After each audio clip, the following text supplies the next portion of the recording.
Greetings, class! In today's history lesson, we will examine the history of racial division in Guyana. The first thing you should know is that these two started it. Pay attention and you will find out how two words divided Guyana's two main ethnic groups. Those two words are Apan, Jat.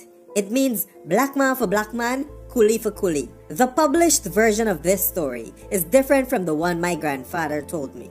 He said that Burnham and Jagan returned from an overseas trip, and Jagan uttered those words to a Jaganite while greeting him at the airport. Little did Jagan know, Burnham understood Hindi, and from that day onwards, the relationship between Burnham and Jagan went sour, and the Burnhamites and Jaganites parted ways forever. The Burnhamites meaning Burnham and his black man supporters, and the Jaganites meaning Jagan and his coolie man supporters. In order for you to fully understand Apan Jat, I need to take you all the way back to the 1950s, soon after the end of World War II, when the People's Progressive Party, or the PPP, was founded by Cheddi Jagan. Cheddi Jagan came from a poor rural background. His social background was of lower middle class East Indian. His father was a driver, an occupation that did not pay very well, but nevertheless, he sent his son Cheddi to school in Georgetown and later to the United States to study dentistry at the Northwestern University near Chicago. While at Northwestern, Cheddi Jagan met and married Janet Rosenberg, and the couple returned to British Guyana after the completion of Cheddi's training in dentistry.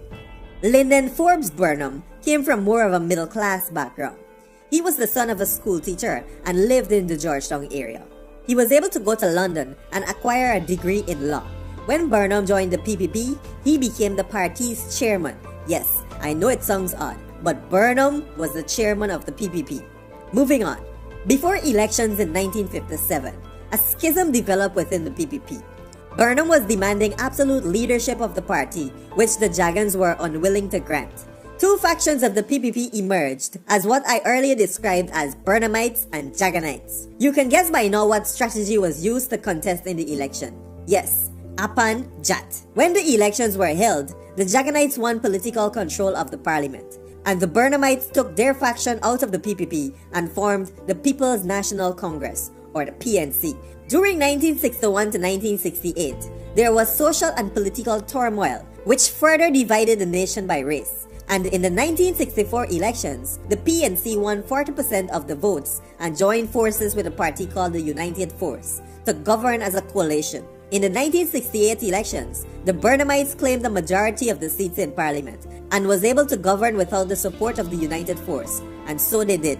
Burnham and the PNC were claiming higher and higher proportions of the votes. In the 1980 elections, the PNC claimed 77% of the votes and 41 seats in parliament, while the PPP got 10 seats and 2 seats went to the United Force. By now, it was clear that the Burnhamites were rigging the elections, since there were way more coolies than blacks.